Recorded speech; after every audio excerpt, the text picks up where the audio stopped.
Content warning, y'all. We have lots of fun making this podcast, but remember, we watch a lot of R-rated films, use language that reflects that, and joke about heavy topics to create levity around these themes. If that doesn't feel safe or could be triggering, please take care of yourself. We want you to have fun listening too. This also means we might not be suitable for children. Oh yeah, and we spoil the end of all the movies we pod about. Thanks for listening.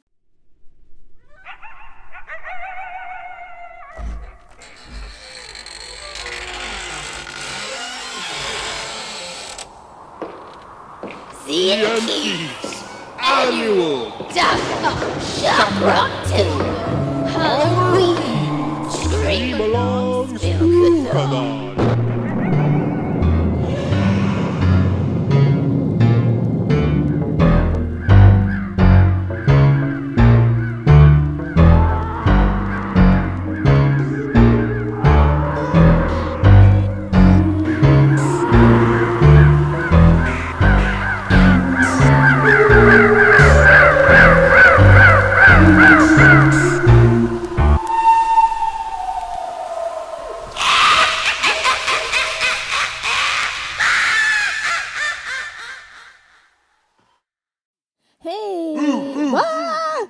It's another... The final installation. The final episode of Z and Keith's Annual first annual DocOctShockRocktober Holler-ween Scream Along Spook-a-thon. Boosh. Nailed it. I always want to start with Hollerween. That's why I always like kind of say it wrong. Yeah. I always want to start. Well, the first draft had Holler-ween before. Did it? It had it earlier. Okay. Anyway, welcome. Hi. Thanks for being here. Did Yeah. we scare you? Are we scaring you by the fact that we are not giving up on this podcast? Yeah, right. Our radical here. honesty scare the shit off your pants. Before we really get started, I want to just remember to... Patreon. Yeah, we have a Patreon, patreon.com/ZNKpod, Boosh. and you get early access to our podcast episodes. You If get I do my job. exclusive episodes. Once the weather cools down, we might be doing behind the scenes. I'm wearing clothes today. It's true. I didn't know you would be though, so That's fair. I'm wearing seasonally appropriate. it's true. You are. My glow in the dark skeleton t-shirt, which I Yeah. just remembered glows in the dark when I was in the bathroom. In the dark. Patreon, you can join in for yeah. as little as $1 a Yes, month. I think it's like $1, $3, or $5. You get the same thing on every tier. You are basically the tiers are what you're able to pay, not necessarily. Right. So there's you no know. motivation Yeah. to give us more money. Well, it's. I do it more in my mind. It's like I don't want you to be punished because I don't want you to feel like you can't afford nice. Like it's easier. Honestly, it's easier as someone with a Patreon to have tiers like that. But also, I feel like if I'm like, oh, I only have $1 to throw at this person, but that means that I only get. Yes. One thing, like sometimes it can feel shitty, and I don't like that. I want everybody to be able to pay what they're able and not Fucking what. pinko. Yeah. What? You're a pinko. What does that mean? Communist. Oh, totally. Yeah.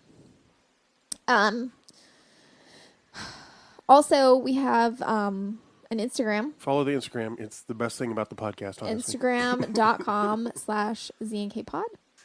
And if you, I honestly love making posts for the Instagram. It's so much fun. You're very good at it. Thank you. And yeah, I get that dopamine from likes. So please go follow that and like. You can also message us there. Yeah. And if you choose to, you'll be the first to email us at z.and.k.pod@gmail.com. Be the first. I check it. I do check it. So do and I. I'm like, nobody's. We don't even get spam on there. No one gets spam. Yeah. And once I turned off notifications for the other the people we follow on our Patreon, nothing. Yeah. Yeah. You can also subscribe via Anchor. Yeah. If you want. Yeah. You'll get more if you give us money via Right. Patreon. So Yeah. Either way though, and there's more, I believe there's more of an option of how much. Like there's, like Anchor's like a price that Anchor sets.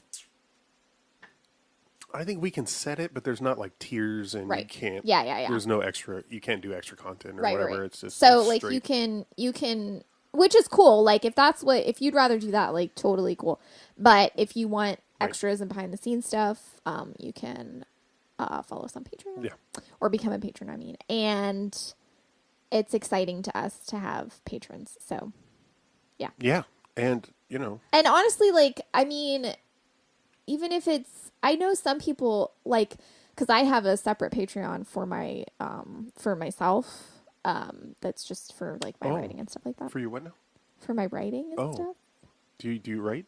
I do. And I just put out a new book called The Witch and the Vampire, and you can find it on Amazon.com. It's the sequel to The Witch. So if you haven't read that one, you should definitely. Published in, what, 2017? 2018. 18. Yeah. Like almost exactly 3 years ago. Mm-hmm. 3? Yes. Okay. I can do math. And And but on there, like sometimes people will like subscribe for or like become a patron for $1, and then they'll message me and they'll be like, "I'm sorry, I can't do more," and I'm like, Bruh. "What?" That is false. Like that's amazing. Like honestly, it gives me just as much. Super encouraging. It gives me just as much dopamine for the $1 than it does for the $10. And honestly, like personally, I'd rather have 100 $1 patrons than $10 patrons. You know what I mean? And Suck at $10 patrons. no, I just mean like I'm I hear thrilled you. when people like are patrons for $10. Like that's really awesome. But like, Just look at the campaigns of Bernie yeah. Sanders and Alexandria Ocasio-Cortez. like I think for me it's more about like Marjorie Green. stop making fun of me. I'm not making fun of you. You're making fun of people like me. I'm just kidding. People like you. Anyway, we've gone on for a really long time about this, but you can subscribe to our We have Patreon. stuff. You can subscribe. We're trying to be professionals, Right, guys. yeah. We really want to. And we do this. It's so much fun to do this. It's so much fun. It's also a lot of our time. Is, yes. It's a So lot it'd of be time. great to get any kind of It's very support. true. Honestly, like the amount of time that I put into advertising, not advertising, but like coming up with like content for just the Instagram alone, I'm like, oh my God. Yeah. Someone But it pay shows. me. It's a quality Thank you. product. Thank you. Anyway. I appreciate it anyway. Anyway, today, our final installment. Yes. Yes. I think tomorrow is Halloween. If you're listening to this, Yeah, tomorrow this will should be scheduled to come yeah. out on the day before Halloween. So, of course, we're not recording it that on the day before Halloween. No, it's July. But I fucking wish. Why? No, you don't. No, I don't wish it was July, but I wish that we had that much. You know, All right. then we could take vacations. Oh, well. Anyway. Anywhoozle. We're talking about Necronomicon. Yeah. Book of the Dead, 1993. Oh, shoot. I kind of didn't know about this movie at all. Yeah, this is one of my suggestions. Until you brought it up. This one I definitely got off of a list real recently, so I hadn't heard of it before. Before, like, a few months ago. Apparently, there's, like, very little trivia on IMDb, which was kind of disappointing because, you know. Yeah, man. I love that IMDb trivia. There was one thing, though, that was talking about the makeup that Jeffrey Combs wears to look like H.P. Lovecraft. And it says in the trivia, you'll love this. You'll feel vindicated about this. It says that Jeffrey Combs was, like, hesitant to play H.P. Lovecraft because he looked nothing like him, which, okay, whatever. But they were like, even with the prosthetics, he looks a lot more like Bruce Campbell than he does. Yeah, they just gave him more chin. Well, it said like even like I didn't like obviously I read it after I watched it, so I don't remember, but it said that it even had like a scar on the chin like Bruce Campbell does. So that's hilarious. Wow. Yeah. So apparently this movie was like, it was financed by like Japanese and French companies or something, and was released in those territories. Oh, okay. I think theatrically. And then, which is hilarious to me because it's not at all it's in English. Right. And yeah, they sold it to the rest of the territories or whatever. I don't know exactly what that means. And I guess in the US they didn't they were like not sure how to like market it for a theatrical release, so they just like sold it to like direct to video. Oh, right on. So that's why That I kinda think makes that's sense. probably why I've never heard of it. Right. Remember when like direct to video or like remember when that was like the kiss of death? Like if that was the case, Yeah, it was like, for sure. oh, this is a piece of shit. And now it's like, if it doesn't get released on demand or whatever, like even like it's like, oh, well, Yeah. at least for me. I don't really like going to the movie theater, personally. Yeah, it's pretty really stressful. It's just so yeah, and also like I don't know. I'm pretty sure I've discussed this on the podcast before, but I have some kind of disorder. I don't even know what the fuck it is. But like I get depending on like usually the more like motion is in a movie or like if there's a lot of like movement, I will end up getting a severe migraine from watching, especially it happens the worst when I'm in a movie theater, like in it, but it's not something that I can like it didn't happen when I was watching Black Panther. Interesting. It did happen when I was watching Guardians of the Galaxy. You saw that in the theater? Mm-hmm, I did. Huh. Where was I? We were not in a relationship at the time. Oh, God, is it that old? Yes. I saw it with my ex-girlfriend. I was RW. RW came with us, and Shout out. hey RW, and I literally it was so bad. I think it was like it lasted like at least 12 hours, if not more. Good Lord. It was horrible. Like I literally just wept on the way home because I was like, I'm not okay. And I like went home and I didn't have, obviously I didn't have my mask at the time because I didn't buy that until after we were together. So I just like put like, I like wrapped a t-shirt around my head so that I could like block out light. And I just like laid in bed and cried. And then like, that's it. So worth it. Yeah, right? I was like, I'm never going to the movies again. And like, it's just weird. It doesn't... You had trouble when we tried to watch the Terminator movie. Oh my God. Yeah, that one was not good. Yeah, I don't know. But we didn't watch that in the theater. Like, it's wild to me. Like, sometimes stuff affects me way worse than other times. And I can't necessarily find... Predict it. Yeah. If anything, like, anytime there's something that's like, shaky cam or like POV or anything like that, I will not be able to watch Just it. Fucking everything now.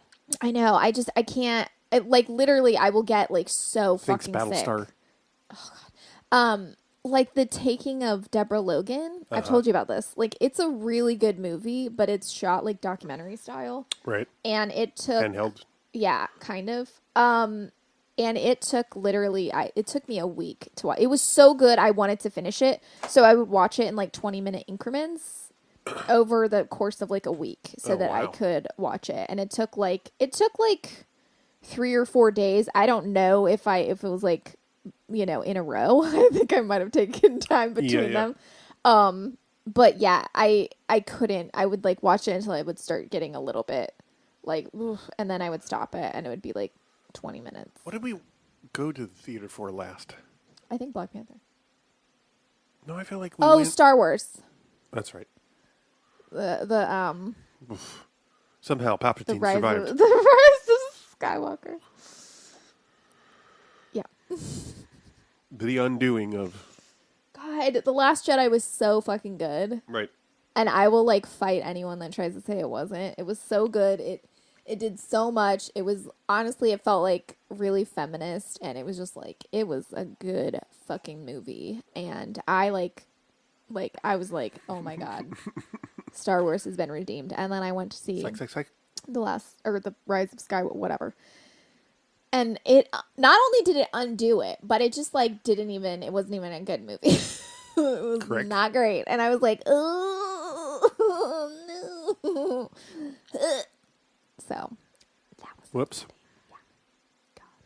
I really did not like that, like, of course I am a Raylo shipper, but not the way that it happened. And like, I liked that he was bad and she was good, and they were like, ooh, maybe. I was like, ooh, that's kind of hot.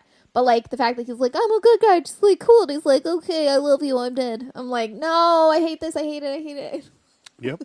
It's so dumb. stupid, it makes no sense. Anyway, whatever. Spoiler. So yeah, we watched Necronomicon. So it's basically an anthology style. Yeah, which also I did not know. Nor I. No idea. To be fair. And I'll be frank. The first, because there's 3. there's 3, and then the wraparound. Yeah. Well, there's 3. Yeah, it's like the H.P. Lovecraft is writing down stories. I'll be honest, I don't quite understand. I feel a little stupid for it because No, it's not clear, and it's not. He's in the past, but then all of the things that happen that he's writing down seem to be happening now, or like like after, which I'm like, what? Which it's like whatever, who cares? But yeah, I was just like, but the first one, especially part 1, I was just like, because it's like, it's the story, and then he has a flashback, and then he reads a letter with it. So there's like 3 stories. Yeah. I'm like, what? With some real like, Arabian Nights shit going on. What's happening? Is this Inception? Is this where Inception got the idea? So. Kick. The 3 different stories are based on Lovecraft stories. Right. Yeah. The first one is based on the rats in the walls. Second, which I've listened to an audio version of and am a fan of. The second is called Cool Air. Cool off. And the third is Whisperer. The Whisperer in the Darkness. That's what the H.P. Lovecraft one is called? Those are the source materials. Okay. They aren't titled. Well, you see him write down the Drowned for the first one, but otherwise I don't think they're titled as far as the audience knows. Mm-mm. But they were just called Part 1, Part 2, and Part 3. Yeah, but I guess like the Drowned, the Cold, and the Whispers or something like that. Okay. Is what they were called. So just to get out of the way real quick, H.P. Lovecraft was a lot of his. He was clearly a xenophobe and racist, and a lot of his stuff relies on that. A lot of his stuff relies on you being that way too. Huh? A lot of his stuff relies on you being that way too. Me? Not you, like the reader. Othering of anything other than white. Yes. Eurocentric cultures, right? So just get that out of the way. Right. Yeah. He's clearly very influential over, especially the, horror literature. And I think, I've gotten some pleasure out of specifically hearing the audio versions of his stories read by Wayne June. Yeah. So check those out Your if you want. And I think there's things you can get from him. I'm no kind of Lovecraft stan because he's a racist. Oh, yeah. Or was racist. Right, so yeah, there's really no hard. reason to rep him. You know what I mean? Like, it's cool. And there's a lot of people who have extended the so-called Cthulhu mythos. Mm-hmm. Right. I played a bunch of games that are set that way, and it's a lot of fun. I think conceptually he had some cool shit. Right. You know, I've tried to read his stuff, and I found it extremely boring and or horribly racist and awful. Those are your choices. Yeah. And that's why I'd rather hear it. And, kind of his big trick is to say something is so horrible and terrifying that to experience it drives you insane. Yeah. That's kind of his big trick. And it's great because it saves him from describing it. I was going to say, I'm not going to describe it because if I did, you'd go fucking insane. Which is kind of great. Because your puny brain can't, It's funny, but also genius. Oh, totally. Anyway, he coined the term Necronomicon, as far as I know, and that's clearly shown up in all kinds of shit, Evil Dead and whatnot. So, hence the Bruce Campbell reference. Seriously. I think my favorite part of watching this was how much you straight up screamed throughout the entire thing. It was pretty great. Like literally, I did some hollering. Hollering. Not being like, he wasn't just like, woo, or something. No, it was like straight up scream. I did have a martini. What? Right. With this movie. And so by the end of the first story, I was pretty lit, as the kids say. So disclaimer there. But yeah, there was some legitimate fucking gross out surprises for me that I was, and that's for me where the fun in this is. Right. Oh yeah. You were, at first I was like, you were like, ah! And I was like, oh, okay. And then it just got like, it escalated and I was like, oh shit. Well, and here's what it was for me is like, but that made it more fun for me to watch. Good. That was like really, it was really I'm glad funny. it could have gone the other way. So I'm glad. I think for me too, like, cause I felt, like of the three stories, I feel like, it's front loaded. The first one is, I would say the most interesting and they kind of go downhill from there for me. The last one that made when the gross outs happened, it made them more impactful actually because I was like well, you screamed at the first part, like the first one you screamed at the most, and the end of the Lovecraft. Yeah you so our wraparound straight up hollered involves Lovecraft going to a library. Right. He's heard that the Necronomicon is here, but he's there under the false pretense that he's there looking at other books. Mr. Lovecraft. Actually, I'm here because a new story of mine demands a bit of fact-checking. Fact-checking? We were under the impression you dealt in fiction. My work is wrongly construed as fiction by the lesser-minded. In fact, I take great pride in presenting fictional possibilities. It's my duty, after all, as a human being, to enlighten the darkest depths of experience, to expose certain secrets unjustly hoarded by others. And these texts are guarded by some monks. One of whom played by Juan Fernandez, who is so pretty. He's from Crocodile Dundee 2, I think. I'm pretty sure it's the second one. He's so fucking pretty. Like, in Crocodile Dundee 2, he just basically wears, like, white. Uh-huh. He does that thing where he's, like, he wears white and his hair's just, like, slicked back. And he's just so fucking pretty. And that's it. And so he was in this, and I was like, oh, my God! It's true. Anyway, that's it. He has, like, one line exactly. Yeah. Yeah, I don't think And the other monk is played by Tony Azedo. Whatever. He's no Juan Fernandez. Agree. Oh, shit. The guy who played the cabbie? Mm-hmm. He's the director of both Part 3 and the wraparound. Oh, shit. Brian Usna. Hilarious. Let me do these credits real quick. I just want to say, you'll probably say who the director is of Part 2, but they did not speak any English. The director didn't? Yeah, correct. Oh. Mm-hmm. And they directed Part 2, without, without speaking English. So that's cool. I think that's pretty cool. It's interesting. Yeah. I liked Part 2. Right. I don't want to say I liked it the most. I thought it was interesting. That's the cold, right? Yes. That's the... I did not enjoy the love scene in Part 2. That's all. Yeah, so the wraparounds in Part 3 are directed by Brian Usna, a.k.a. the Cabbie.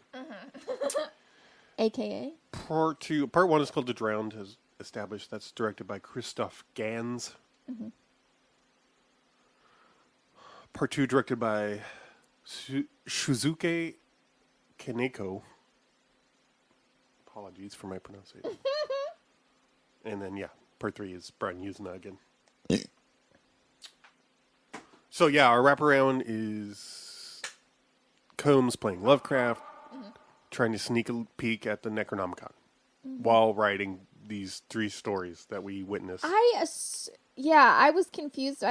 Is he writing them down from what he's reading in the Necronomicon, or is he reading the Necronomicon and getting ideas for stories? I think it's meant to be the latter thing you said. Yeah. Weren't clear. No, it's not, and it's clearly not important. Yeah. The first one, man, I feel like this one had this movie had just a ton of Star Trek actors in it. Maybe not a ton, but it had quite a few. Who plays the lead in? Let's see. So the first one is the one based on the Rats in the Walls, which is about a dude who inherits an old house that's been abandoned, basically. Yeah. It's a family house. It's an old hotel, is what they call it. Which is in this version, it's a old grand old hotel. Anyway, it turns out, I don't know, some relative did a spell from the Necronomicon to bring back a dead loved one, and then some stuff happens. My favorite, I do love there's some slow motion in this movie that is both unnecessary and nonsensical, which I feel like most slow motion from the 90s, I call it 90s slow-mo because it's always I feel like it's always placed in a way where they're oh, we forgot to pan slowly. We just panned fat quickly, or we forgot to we didn't film this the right way, so they just slow it down so that you're not going to miss the thing that happens, which in my opinion, if you have to do that, then it's just ruins it. Although I do love his work, M. Night Shyamalan is very guilty of this. He likes to put slow motion in the reveal. He puts slow motion, and it's always it happens in The Village, and it's such a horrible. I just M. Night, stop with the slow mo. He's just a product of his time. What are you gonna do? It's probably yeah. So I'm just oh god, don't do this. I wanted the lead in the first story to be played by Christopher Lambert. Oh yeah, I remember that. But instead, it's some other person's name is Bruce Payne. The guy that plays his ancestor who leaves him the hotel or whatever. Oh yeah. He was on an episode of TNG. Two-parter episode of TNG, and then Richard Lynch. And then it's who else? Dennis Christopher from Part 2. He played a Vorta in Deep Space Nine. Then who else? Oh, it's got the guy that played a Cardassian. I can't remember what his name is. David Warner. Yeah, he plays the Cardassian that kidnaps Picard. There are 5 lights. Mm-hmm. And then there's I think there was someone else. I can't remember. Remember when he showed up? I was like, it's not Alan Rickman.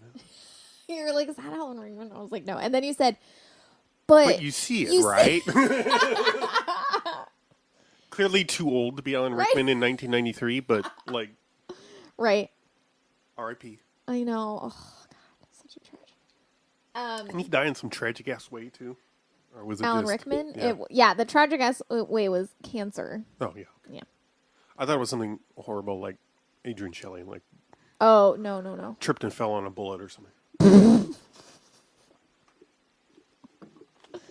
Shotgun casing. All the writing and everything, it's like, I don't know how they're able to read it, because it's all, like, very light blue ink on, like, very moldy old paper in the movie. Like, all the like, in the Necronomicon, like when he first opens it, it's like, I'm just, like, looking at it, I'm like, is there actually writing on this? Because I can't see shit. And then when the dude gets the letter... At the end of part 1? Is that what when he reads, like, the letter that his, like, ancestor left or whatever, it's, like, just, like, moldy paper with, like, light blue ink, and I'm like, how the fuck can you read this shit? Yeah. But I love the trope, because it's, like, it's so confusing to me, because, like, I mean, it's basically, like, similar to Pet Sematary, where, like, I mean, like, it makes more, in my personal opinion, it makes more sense in Pet Sematary, because it's like he keeps getting warned, like, it's not going to work how you think it's going to work. And he's just like, no, it's totally fine. It's totally fine. And then it does not work how he thinks it does not work. Yeah. And that's it, but it's more about his grief than it is about, it'll work this time. It's just like, he's not even, like, thinking about, he'd rather have them back than be back, quote unquote, right. But it's like that thing of, like, he reads this story where his, like, ancestor or whatever, his, great uncle or something, great uncle, whatever, his family dies, and he uses the spell from the Necronomicon to bring them back, and they puke up all of their insides. And I hollered. Yeah. Oh, you were, like, full on. It really got me. It was amazing. And it was pretty gross. Did not see it coming. I feel like the stuff in this is, like, pretty gory. Not gory, but it's, like, pretty. It's, like, gross out. Like, and I feel like they did a really good job of that. It is.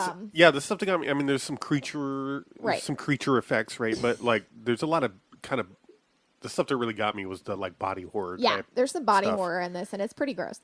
But, like, even for being, like, 93 or whatever, like, I'm like, oh, this isn't as bad. Like, it's not as bad as I would expect it to look. Bad. Bad. Didn't look as bad. Yeah. Yeah. No, it looked good. Yeah. It was effective. Seemingly not CG. Right. No. Anywhere. Yeah. I mean, maybe some, like. So anyway, they puke up all their insides, and then they become, like, they have, like, octopus tentacles, like, out of their mouth, and it's so gross, and it's pretty great. God. It's really great. And he literally is like, don't make this mistake. I'm fucking killing myself. Bye. And the guy's like, oh, fuck yeah. Where's this book at? So I can bring my girlfriend back. And I'm like, did you not catch the part where, like, he brought them back and they're just, like, creatures of the ocean or something? Like, it's like this fucked up thing. So he brings back his girlfriend or whatever. And guess what? She's a puppet out of. She's just trying on the end of a tentacle that goes all the way to the ocean. Oh my god! And I was. And also, like, there's, like, the house. Remember this? How the house has seawater comes into the basement, basically. Oh yeah, there's a whole. It's so weird, and, like, it ends up with, like, this creature coming out of the basement, and he kills it with a chandelier or something. Yes. And survives. That's right. Remember, and I was like, crashing through the roof of the skylight, whatever. Oh yeah, he climbs out the roof. I was like, okay, whatever, that's fine. Yeah. But yeah, it was just like I just don't understand. It's always the same fucking trope of, like, this didn't work. Don't ever do this, and they're like, okay, but I'm doing it. Like, it used to bug the shit out of me. That I'm like, come on, don't do it. Like, if the whole, which as a plot device, I think is annoying. like the character just being like, whatever. Yeah. But as I age and see that he's actually pretty... I mean, yeah. I don't like to watch it. Like, right, again, it's like a dumb trope, but I guess it's pretty realistic. People are that People are fucking... that stupid. Yeah. Have that much hubris. I don't know who will read these words. You should only know that there is no magic cure for guilt. Except forgiveness. At last I can rest peacefully, knowing that my beloved guards the book. Damn it. I've been racking my brain trying to figure out the other Star Trek actor that was in this. Okay. Jeffrey Combs. Jeffrey Combs. Like, oh my fucking god, duh. Yeah. I just wrote down... Your favorite, there was like a scene where... What's it called? What's Brunt's title? Liquidator? Liquidator. Yes, thank you.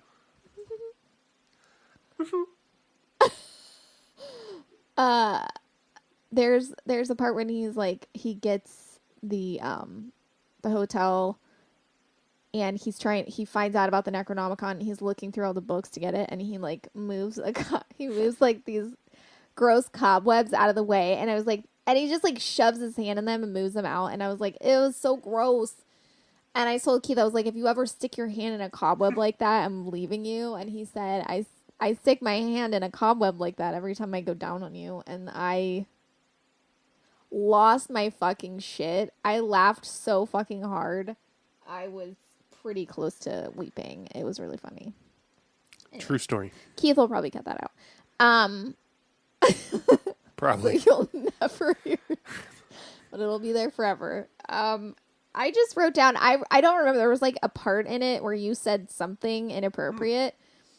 And it wasn't that? And you were, no. And I started writing something down. You're like, don't write that down. And I said, no, I just wrote down boobies. That's right. Because there was like tits on. I don't know where. I don't know. I don't even remember what you said. You were just like, don't write that down. And I was like, I wrote down boobies. And I just haven't going on context clues about boobies, because that's when in the second story when we see our protagonist showering, but you also see like she has bruises and sores, and I'm like, oh, yeah. I think I said something like, does she have leprosy or HIV? Oh. And then you started writing. I'm like, don't write that down. Which now, only days later, am I like, oh, was that supposed to be showing us that she had been abused? Yeah, I'm pretty sure. Yeah. Which it did not read that way to me, but at the time. I don't know. Oh. I wrote down a word. I don't know what it is. Also, in the second story, you have that guy who played Vulcan. He's the abusive boyfriend. Yes, that's right. Oh my god. Yeah. Yeah. And on Enterprise, yeah, he played on Star Trek Enterprise. He played a Vulcan. Yeah. There's so many Star Trek actors in this. I wrote down, I don't know what this could possibly be. If you remember. Okay. Go on. I don't even know if this is what it says. I don't. Tardigrades.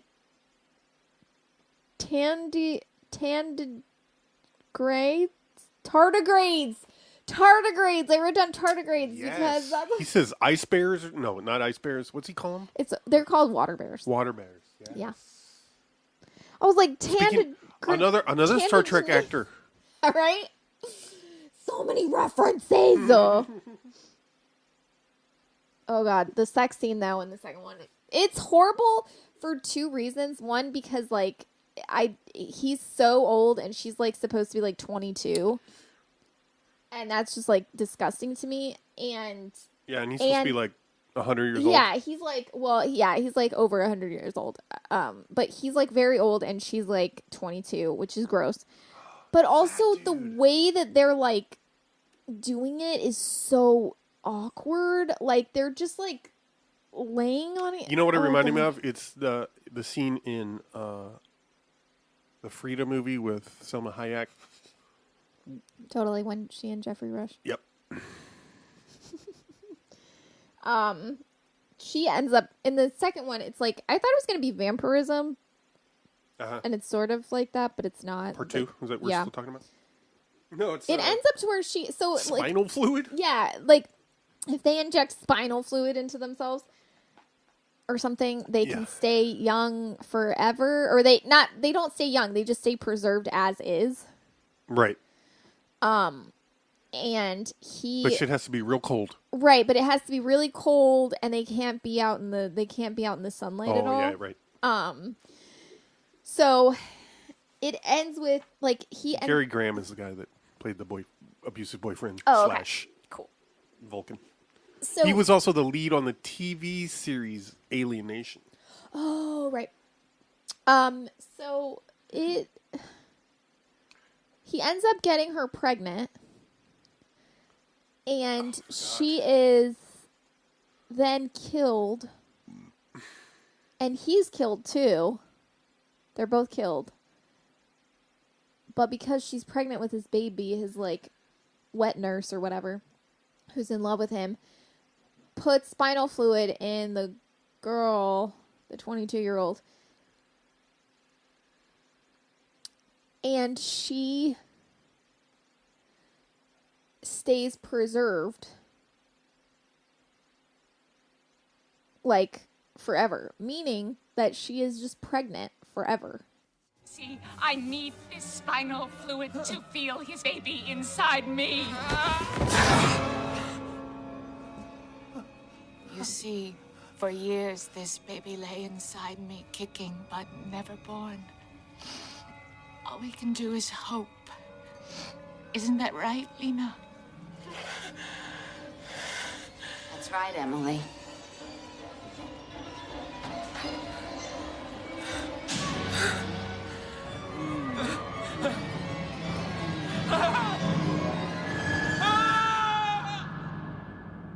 Horrifying. That was horrifying.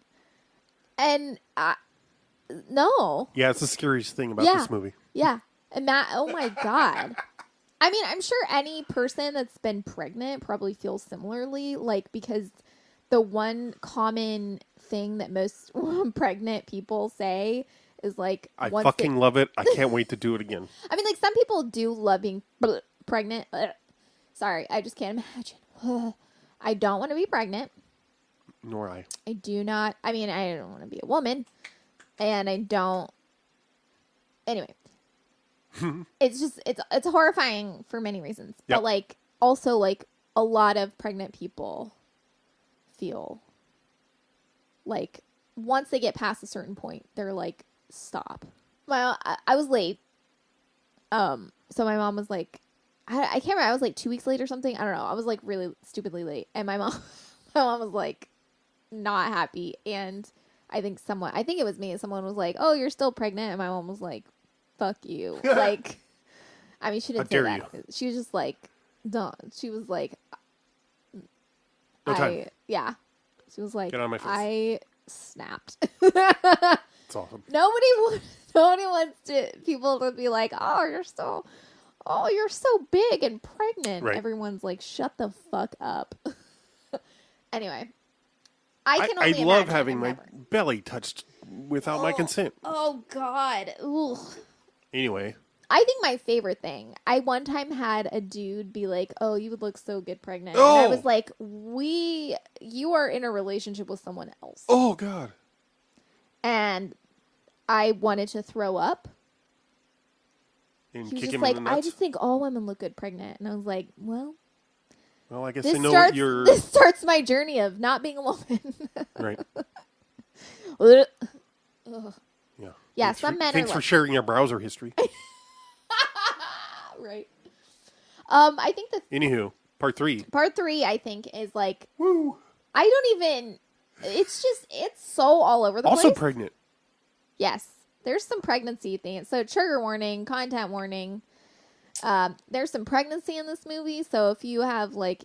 If there's some infertility or pregnancy trauma, be a little careful. Yeah. Be a little careful going into this one. Because part 3 especially, I think, is like, woo. Yeah. It's confusing. It's very confusing. Makes no sense. And it's not good, really. Yeah, it wasn't that good. I thought it was really funny. Because unintentionally. Oh yeah, not on purpose, but like the creature reveal. Oh, yeah. That was a bummer. That killed me. I was like, what? It just looks like a vagina, a bat with a vagina for like a face or something. It did not make sense.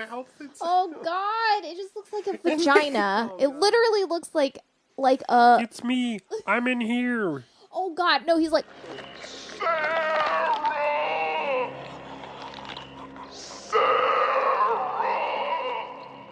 Can you hear me?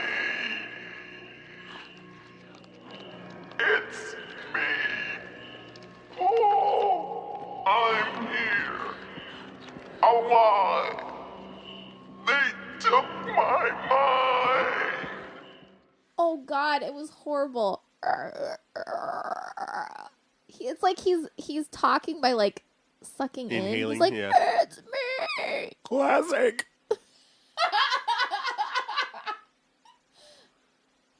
And then he was like, Two cops chasing. It starts with two cops chasing and some amazingly forced dialogue about, like, just kill me. If you didn't want to sleep together, let's just end it. Fucking, I'm taking my seatbelt off. Just crash the car.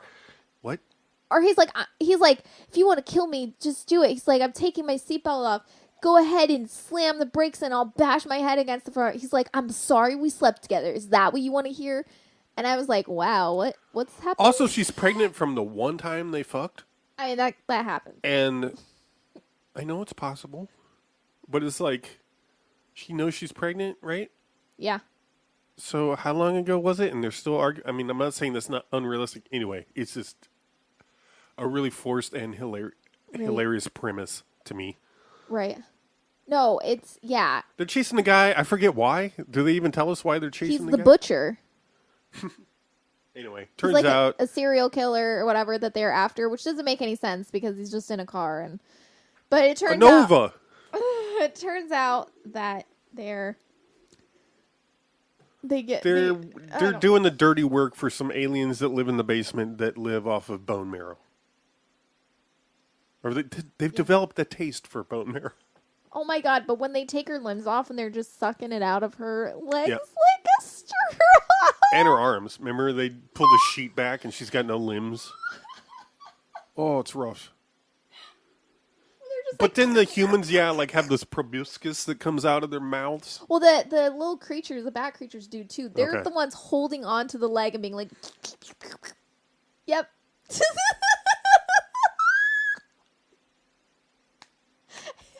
Best part is that one ends with her like screaming and then She eventually just laughing? start laughing and Ugh, yeah. they bring back this music that is from the earlier scene where she's like on an elevator or something. It's supposed to be like Muzak. Yeah. It's like light jazz. And I'm Yeah. like, what? Yeah. And then it just fades out, Yeah. zooms in on her eyeball, and then it Yeah. goes back to the wraparound. Necronomicon. One of the best deaths, though, happens in the bookend with HP, where one of the monks, Yes! HP's locked himself in the thing or whatever and dropped. Well, he doesn't do it. It's when he opens the... No, he's locked. He's locked himself in where the Necronomicon is. He's locked himself in, so like no one can get in. Yeah, but he didn't do it. Oh. I rewatched it. Oh, you did.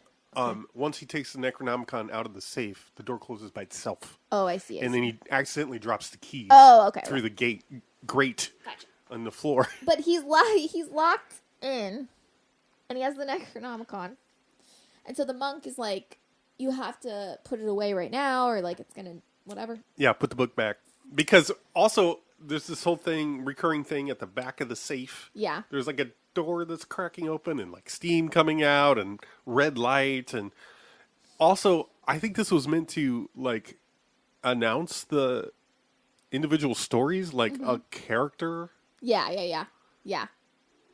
Right. But it doesn't feel like it's done consistently. No. Well, it is. It's done with every reveal. Okay. So anyway, the monk comes in and he's like trying to sacrifice HP Lover. I don't know. He's like holding him in front of the thing. He's like, "Oh, it's gonna take you" or something. I don't know. Well, because the back of the safe opens up Right, a portal to another dimension. or something, and that there is some CG there. It's classic 90s wormhole animation. So anyway, HP jumps out of the way just in time, or like gets out of the way just in time. So the thing. No, remember? He grabs his face. Oh my God, and he just like peels it off. I forgot. Oh my God. And so but he does jump out of the way, and then the thing comes out and just pulls his. A creature comes out of the wormhole at the back of the safe. His skeletal and nervous system out of his body and leaves just his skin on the ground. And then the guy, and then it's like pulling him, and the guy's just screaming. Yeah, you don't even see him; you just hear him screaming into the. Meanwhile, under the floor, there's another tentacle monster. But then once it takes the guy, the things close, and then the door opens, and then HP is like, "Bye, y'all." Well, he stabs the thing. Remember, that's one of the. Oh, that's when it starts. Okay. Anyway. Yeah, and then whatever. the door opens, and he runs away with the Necronomicon. And I think. But then your boo was Juan Fernandez is like, HP, you a fucking bitch. I hate your guts. You're gonna pay for this, you stupid son of a bitch. Fuck you, and your writing sucks, you dumbass. Your auditory recall is amazing. I know. And then he's just like, I only like you in Star Trek shows. And then he like leaves, and then the director of fuck Reanimator. I was gonna say something, I forgot. The end. That's it. Also in the first part, the guy, he says, he's like, I think it's when he's reading from the Necronomicon, I think. He says, he tries to say Cthulhu. That is not dead which can eternal lie, and with strange eons even death may die. In his lair, Cthulhu waits, dreaming. Like, he just says it in a way that I've never heard someone even mispronounce. Cthulhu. Cthulhu. Yeah. Like, excuse me? Sir? Yeah. Sir? Anyway. Would you recommend this? I would. Yeah. As previously mentioned, with the caveat of content warning for some pregnancy stuff. This one does avoid the, for the most part, I'd say, the problematic elements of Lovecraft. For the most part. Yeah. As far as the racism and xenophobia and othering of... Yeah. I don't know that's a great representation of Lovecraft's work, per se. I felt like the first one is the most interesting to me, or having some familiarity with the source material. I thought that one was the most interesting. I don't know if it's a good telling of it, because it really escalates so quickly and skips a lot of steps. But yeah, it also it's based on the rats in the walls, but I think borrows at least as much from Shadow over Innsmouth, I think, because that's the one where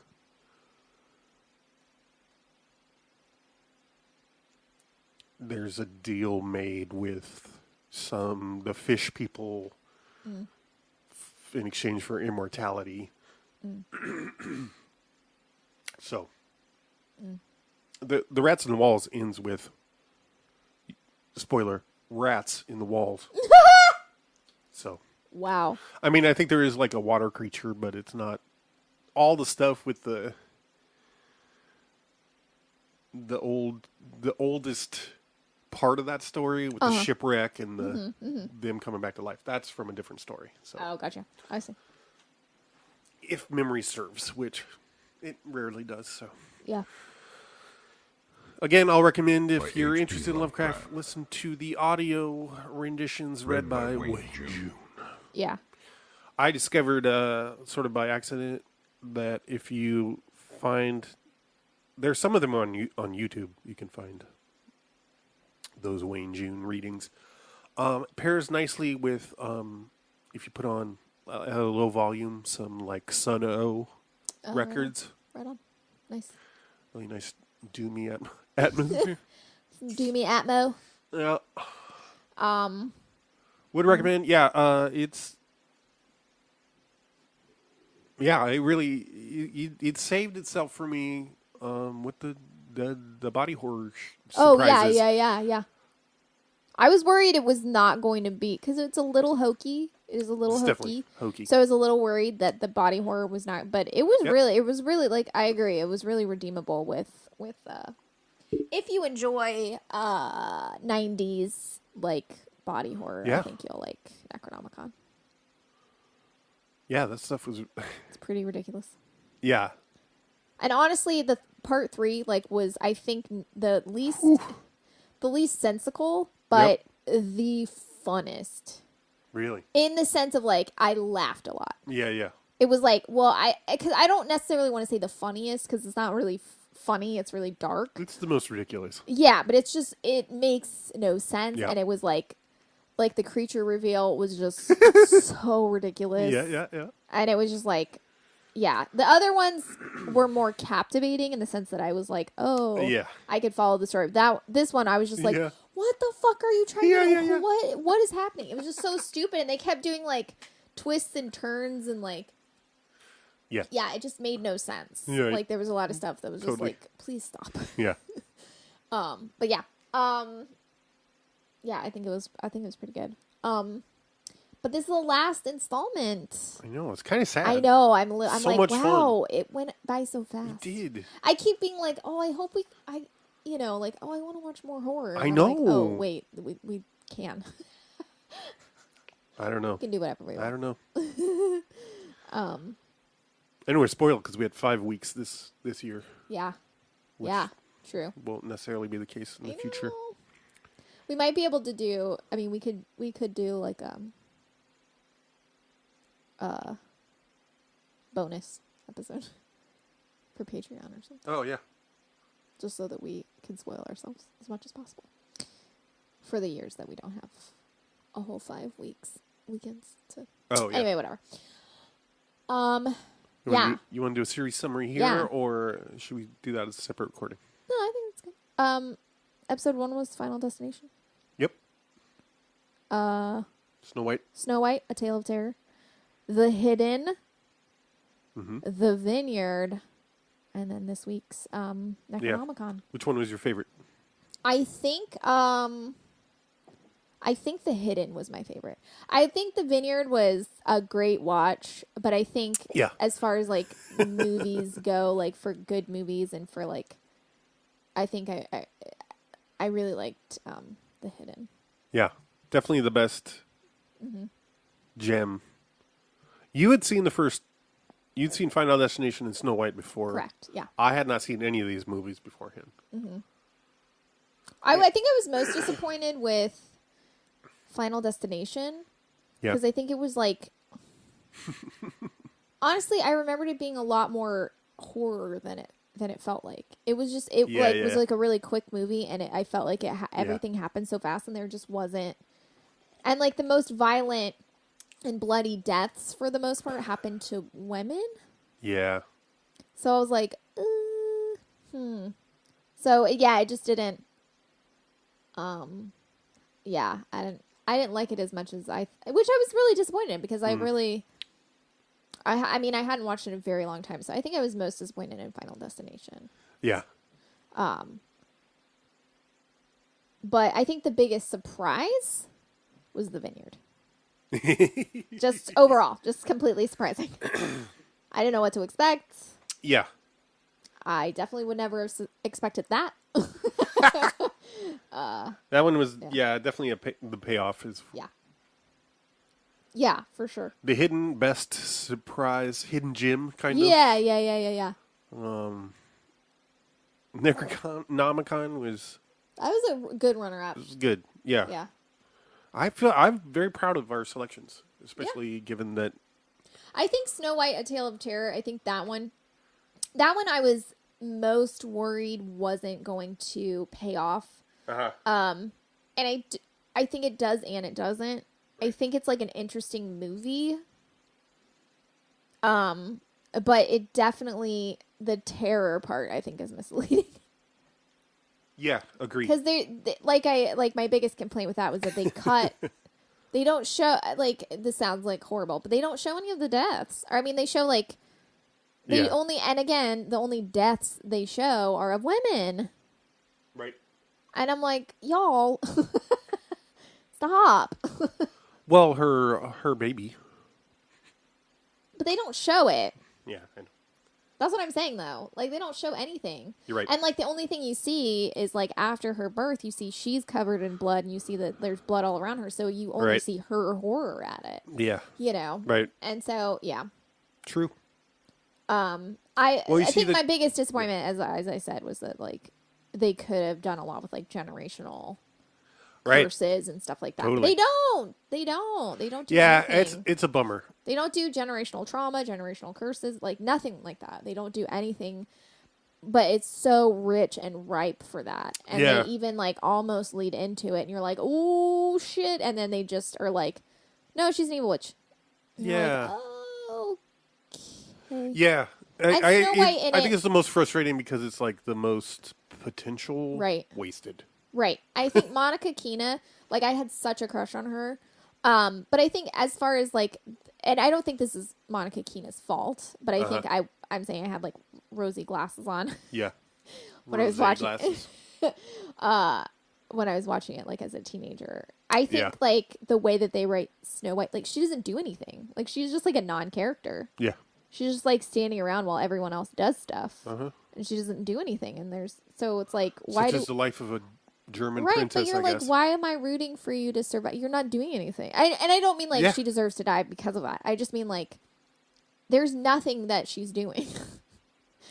She's not doing good. She's not taking care of anyone. She's not helping anyone. She's doing nothing. Well, nobody really has personalities. Yeah. And that's it. And I'm like, okay. She's just there for Gil Bellows to fall in love with. Which, of course, as a teenager, I was like, I fucking love this shit. As an adult, I'm like, boo. Gross. Yeah. But yeah, I think Final Destination was the most let down just because I feel like I wanted more horror than it offered. Yeah. The Hidden was the most surprisingly, like, I think Necronomicon and the Vineyard were more horror. Yeah. The most horror. Right. I think the Vineyard, the Hidden was the most fun overall. Like it was it does a lot of, I don't think it's like straight up horror. No. I would say it's more suspense. It's like thriller, suspense, sci-fi. Yeah. Yeah. Agree. I would say it's more along the line of like the first Terminator than it does. Yeah. I don't know. Right. I mean, it's got some cool gore, but or effects. Yeah. Or whatever. But anyway, yeah. Right on. Highly recommend The Hidden. Mm-hmm. The Vineyard recommended under certain circumstances. Same with Necronomicon. Yeah. Yeah.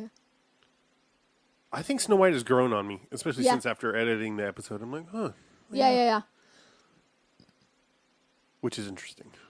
Like I said, though, it's so fucking weird. Yeah. And it makes so many jumps.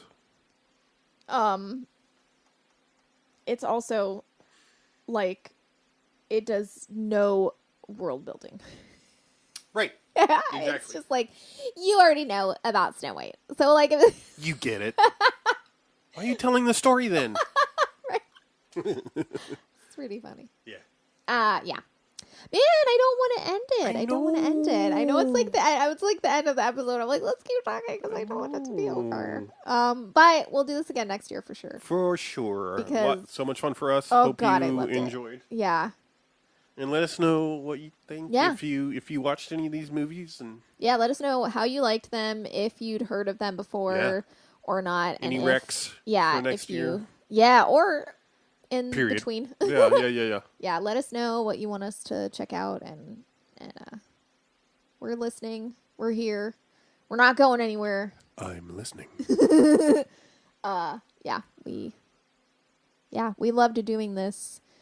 I mean, obviously, we're going to still be doing the podcast. Like, it's not like the podcast is ending. It's just like, I feel like because even though it's not over yet, I feel like, oh, Halloween's over if we do this. Yeah, I know. So it's like, I'm like, oh, I'm so sad Halloween's over. It's literally not even here yet. But but stay tuned. We have stuff that we're doing. More to come. Yeah. And we're going to be doing, I think, like, we're not gonna like pause for the holiday or anything like that. Oh yeah. So I was thinking we'll finish out the year and call that season 2. Mm-hmm. Yeah. And then season 3. In theory, season 3 will be a whole year. Yeah. Calendar year. Yeah. So. Yeah. Anyway. But we Christmas Day falls on a Saturday, and we're totally going to release an episode on Christmas Day. For sure. So if you're like, oh, because I always hate whenever holidays happen, I'm like... People take breaks? Yeah, people take breaks because not everybody is able to celebrate the holiday. And not everybody celebrates Christmas. Right. And not everybody has family. And not everybody... Some people need like distractions and they need 100%. Entertainment and they need things... to do. Or even if you are hanging out with your family, maybe you're like, can we just listen to a fucking podcast so that we don't have to talk to each other? Like, it's legitimate reasoning. So that's why we anyway. I'm leaning towards doing a Kirk Cameron movie. Absolutely not. No, we've already decided. I'm not going to say what it is, but we've already decided. Oh, have we? Okay. Yeah. I forgot. Anyway, happy Halloween. Thank you for listening. Stay safe. Yeah. And party down. Yeah. Brah. Be cool. What? I don't know. Kisses.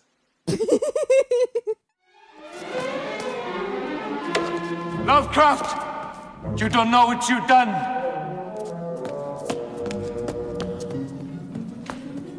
You'll pay.